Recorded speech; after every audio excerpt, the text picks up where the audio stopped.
नमस्कार, मैं हूं श्वेता। बिहार न्यूज में आपका स्वागत है। खबरों की ओर बढ़ने से पहले एक नजर डालते हैं आज की सुर्खियों पर। बिहार सरकार का बड़ा फैसला, स्कूलों की मनमानी फीस पर सख्त रोक। कक्षा 9 से 12 तक की फीस हुई तय।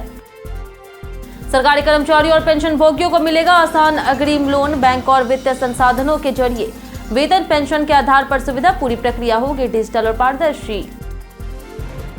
बिहार में ICDS की बड़ी उपलब्धि, 95 लाख से अधिक लाभुकों को मिला टेक होम राशन। आंगनबाड़ी केंद्रों के जरिए गर्भवती महिलाओं और बच्चों तक पहुंची योजना। राष्ट्रीय लोक अदालत में रिकॉर्ड 10,119 ट्रैफिक चालानों का हुआ निपटारा। पटना बना बिहार में नंबर 1। 58 लाख से अधिक वसूला गया जुर्माना। युवा बल्लेबाज अवसरवंशी ने रचा इतिहास। पहली ही गेंद पर छक्का जड़कर बनाया बड़ा रिकॉर्ड। पोलार्ड को पीछे छोड़ते हुए 514 गेंदों में पूरे किए 100 छक्के। चलिए एक नजर डालते हैं शाम तक की बड़ी खबरों की ओर विस्तार से। बिहार में स्कूल फीस पर सरकार ने लगाई सख्त रोक। बिहार सरकार ने स्कूलों में मनमानी फीस वसूली पर रोक लगाते हुए कक्षा 9 से 12 तक के लिए शुल्क तय कर दिया। अब स्कूल प्रवेश, शिक्षण विकास, लाइब्रेरी और स्पोर्ट्स फीस निर्धारित सीमा से अधिक नहीं ले सकेंगे। 9वीं और 10वीं में नामांकन शुल्क 50 रुपए तय किया गया, जबकि 11वीं और 12वीं में आर्ट्स, साइंस और कॉमर्स की अलग अलग शिक्षण फीस निर्धारित की गई। अनुसूचित जाति जनजाति के छात्रों से शिक्षण पर विकास शुल्क नहीं लिया जाएगा। नियम तोड़ने पर स्कूलों पर कार्रवाई होगी और पूरी व्यवस्था पारदर्शी बनाई जाएगी। सरकारी कर्मियों और पेंशन भोगियों को मिलेगा आसान अग्रिम लोन।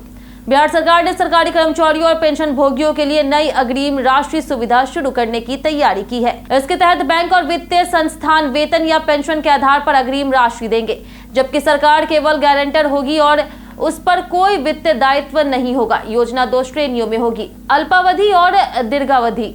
समय पर भुगतान पर ब्याज नहीं लगेगा। पूरी प्रक्रिया डिजिटल होगी और इसका उद्देश्य कर्मचारियों को आसान वित्तीय सहायता प्रदान करना है। राष्ट्रीय लोक अदालत में पटना बना बिहार में नंबर 1।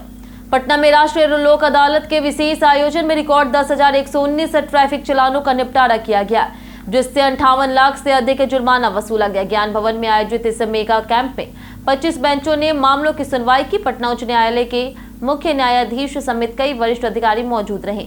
यह अभियान लंबित 16 लाख चालानों के बोझ को कम करने के लिए चलाया गया। इस पहल से लोगों को कोर्ट के चक्रों से राहत मिली और न्यायिक प्रक्रिया तेज हुई। पटना ने चालान निपटारे में बिहार में पहला स्थान हासिल किया। बिहार में 95 लाख से अधिक लाभुकों को मिला राशन। बिहार में समाज कल्याण विभाग के ICDS निदेशालय द्वारा पूरक पोषाहार योजना के तहत 1,15,000 आंगनबाड़ी केंद्रों पर टेक होम राशन का वितरण फेस रिकॉग्निशन सिस्टम के माध्यम से किया जा रहा। फरवरी और मार्च में 95.41 लाख से अधिक लाभुकों को इसका लाभ मिला, जिसमें गर्भवती महिलाएं, धात्री माताएं और छोटे बच्चे शामिल है। समस्तीपुर, मुजफ्फरपुर, पटना, पूर्वी चंपारण और मधुबनी में सबसे अधिक वितरण हुआ। FRS से पारदर्शिता बढ़ी और फर्जी लाभार्थियों पर रोक लगी, जिससे योजना का लाभ वास्तविक जरूरतमंदों तक पहुंच रहा। ट्रस्ट टेक्निक से गंगा पर बनेगा आधुनिक मेगा ब्रिज। भागलपुर में गंगा पर बने विक्रमशिला सेतु का स्लैब गिरने की घटना के बाद बिहार सरकार सख्त हो गई। मुख्यमंत्री सम्राट चौधरी ने एरियल सर्वे कर सभी पुलों का सेफ्टी ऑडिट कराने का आदेश दिया और लापरवाही पर इंजीनियरों और अधिकारियों पर कड़ी कार्रवाई की चेतावनी दी। पथ निर्माण विभाग ने भी उच्च स्तरीय बैठक में सुरक्षा जांच तेज करने का निर्देश दिया।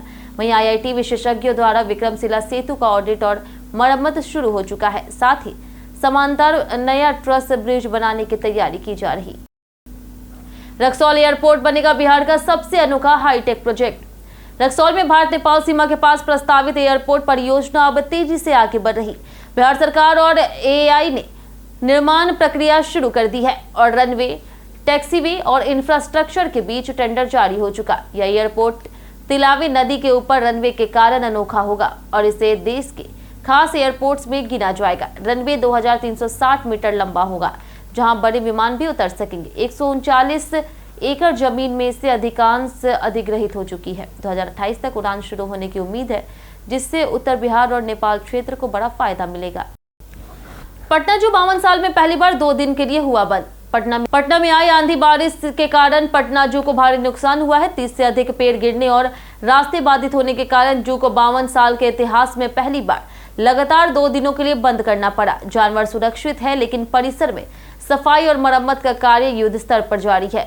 हाइड्रा और जेसीबी मशीनों की मदद से पेड़ हटाए जा रहे हैं। प्रशासन की प्राथमिकता जानवरों की सुरक्षा और व्यवस्था बहाल करना है। मंगलवार से जू के खुलने की संभावना है।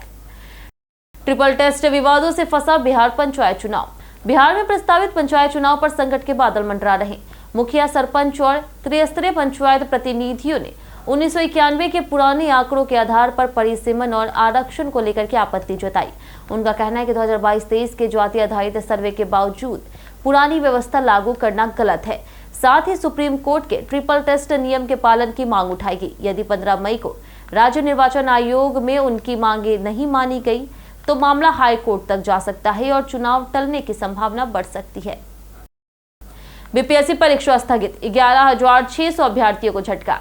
बिहार लोक सेवा आयोग ने उद्योग विभाग में परियोजना प्रबंधक के 9 पदों पर होने वाली 30 मई की परीक्षा को स्थगित कर दिया। लगभग 11,600 अभ्यर्थियों ने आवेदन किया। अब आयोग ने चयन प्रक्रिया में बदलाव करते हुए परीक्षा को 2 चरणों में आयोजित करने का निर्णय लिया। इसका उद्देश्य चयन प्रक्रिया को अधिक पारदर्शी और प्रभावी बनाना है। नई तिथि जल्द घोषित होगी। अभ्यर्थियों की प्रतिक्रिया मिली-जुली मिल रही। कुछ इसे लेकर के कुछ इसे बेहतर अवसर तो कुछ इसे तैयारी में बाधा मान रहे। सरकारी जमीन पर अतिक्रमण को लेकर के मंत्री की सख्त चेतावनी। राजस्व और भूमि सुधार मंत्री डॉक्टर दिलीप कुमार जायसवाल ने कहा कि सरकारी जमीन पर अवैध कब्जा करने वाले लोग स्वेच्छा से जमीन खाली कर दे, अन्यथा सख्त कार्रवाई की जाएगी और भारी नुकसान उठाना पड़ेगा। उन्होंने स्पष्ट किया कि सरकार इस भूमि का उपयोग जन कल्याण के लिए करेगी। मंत्री ने अधिकारियों को समयबद्ध तरीके से भूमि विवादों के निपटारे और भ्रष्टाचार पर रोक लगाने के निर्देश दिए। उन्होंने कहा कि विभाग का लक्ष्य सभी जमीन विवादों का 100% समाधान करना और पारदर्शी व्यवस्था लागू करना है।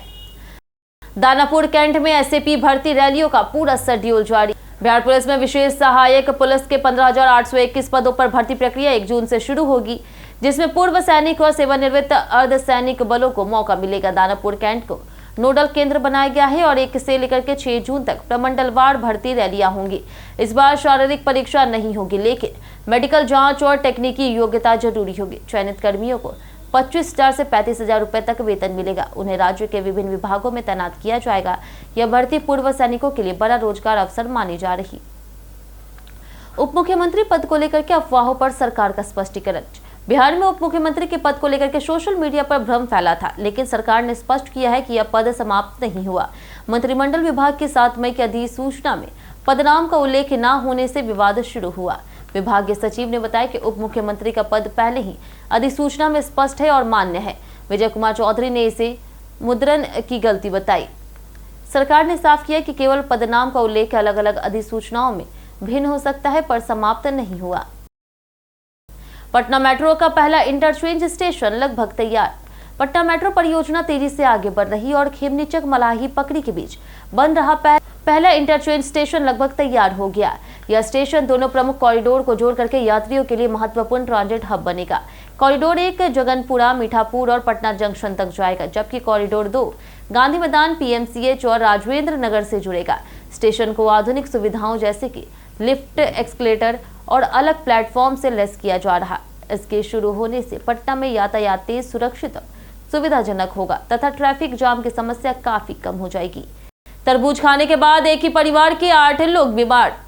औद्योगिक थाना क्षेत्र के सोनवर्षा गांव में तरबूज खाने के बाद एक ही परिवार के 8 लोगों की तबीयत अचानक बिगड़ गई। सभी को उल्टी, दस्त और पेट दर्द की शिकायत हुई, जिसके बाद उन्हें सदर अस्पताल में भर्ती कराया गया। एक व्यक्ति की हालत गंभीर होने से उसे रेफर किया गया है, जबकि बाकी का इलाज जारी रहा। डॉक्टर ने फूड पॉइजनिंग की आशंका जताई है और मिलावटी रसायन या बैक्टीरिया को कारण माना जा रहा। स्वास्थ्य विभाग ने जाँच शुरू कर दी है और लोगों को खुले या कटे फलों से बचने की सलाह दी। 15 वर्षीय वैभव सूर्यवंशी ने पोलार्ड का बड़ा रिकॉर्ड तोड़ा। 15 वर्षीय युवा बल्लेबाज वैभव सूर्यवंशी ने गुजरात टाइटंस के खिलाफ शानदार प्रदर्शन करते हुए कई बड़े रिकॉर्ड अपने नाम कर लिए। उन्होंने पहले ही गेंद पर छक्का लगा करके कायरन पोलार्ड को सबसे कम गेंदों में 100 छक्के पूरे करने के मामले में पीछे छोड़ दिया। सूर्यवंशी ने केवल 514 गेंदों में 100 छक्के पूरे किए, जबकि पोलार्ड ने 843 गेंदों में यह उपलब्धि हासिल की थी। उन्होंने इस सीजन 400 प्लस रन बनाते हुए पावर प्ले में 30 छक्के लगा करके नया रिकॉर्ड बनाया। इसके अलावा उन्होंने केएल राहुल और शुभमन गिल की बराबरी करते हुए पहले ओवर में 9 बार छक्का लगाया। बीते दिन हमारे द्वारा पूछे गए सवाल का जवाब आप लोगों में से बहुत लोगों ने हमारे कमेंट बॉक्स सेक्शन में लिख कर दिया था, जिनके नाम है राजकिशोर महतो, अनवर करीम खान, राम बाबूदास, लक्ष्मी मेहता, नौशाद रजा, मोहम्मद रकीब, सोनी देवी, दीपक कुमार, रंजीत मिश्रा, दीनानाथ सिंह, शिव शक्ति, संजीव कुमार, अबोध कुमार, हरेंद्र सिंह, विजेश कुमार, रवि मोहन वर्मा, अनिल कुमार, आदित्य प्रधान, विनोद शाह, कामेश्वर सिंह, बाबूलाल मरांडे, संजीव कुमार और मंटू सोनी।